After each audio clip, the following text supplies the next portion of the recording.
আমরা রাজপথে এসেছি, প্রয়োজনে আবার রক্ত দেব, প্রয়োজনে আবার জীবন দেব। এর পরাজয় হবে এবং জুলাই সনদ বাংলার মাটিতে যাই দেওয়া হয়েছে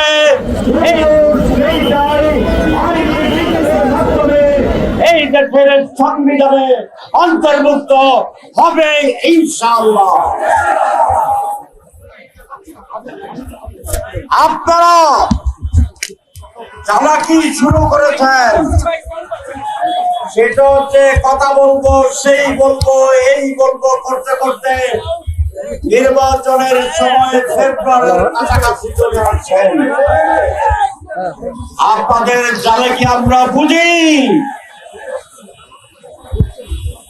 আপনারা চালাকি করলেও আমরা তার প্রতিবাদে আমাদের দাবি আদায় করার পন্থা আবিষ্কার করব ইনশাআল্লাহ। আমরা এখনো নিয়মতান্ত্রিক আন্দোলনে আছি। সোজা আঙ্গুলে যদি কি না ওঠে, আঙ্গুল বাঁকা করব। কি আমাদের লাগবেই। 2 নম্বর কথা, সময় ক্ষেপণ, এই চালাকি আপনাদেরকে বিপদে ফেলাবে ইনশাআল্লাহ। গণভোট জাতীয় নির্বাচনের আগে হতে হবে। জাতীয় নির্বাচনের তফসিল ঘোষণার পরেও গণভোট করতে আইনি কোনো বাধা নাই।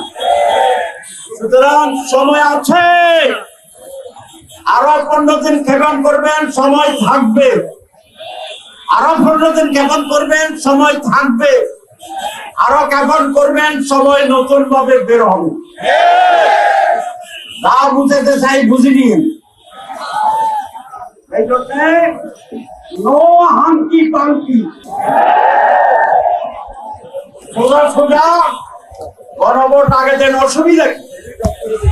শুধু বলেন অনেক টাকা খরচ হবে। আমাকে একজন বলেছে, একদিনে বাংলাদেশে যে পরিমাণ চাঁদাবাজি হয়, 6 দিনে এর টাকা দিয়ে একটা গণভোট করা যায়। তাহলে চাঁদাবাজি বন্ধ হলে প্রত্যেক দিন একটা করে গণভোট করলেও টাকার সমস্যা হবে না। সুতরাং আমি এই সরকারকে বলবো, আর যারা সংশ্লিষ্ট তাদেরকে বলবো, আপনারা এইগুলা বন্ধ করেন, ব্যবস্থা নেন।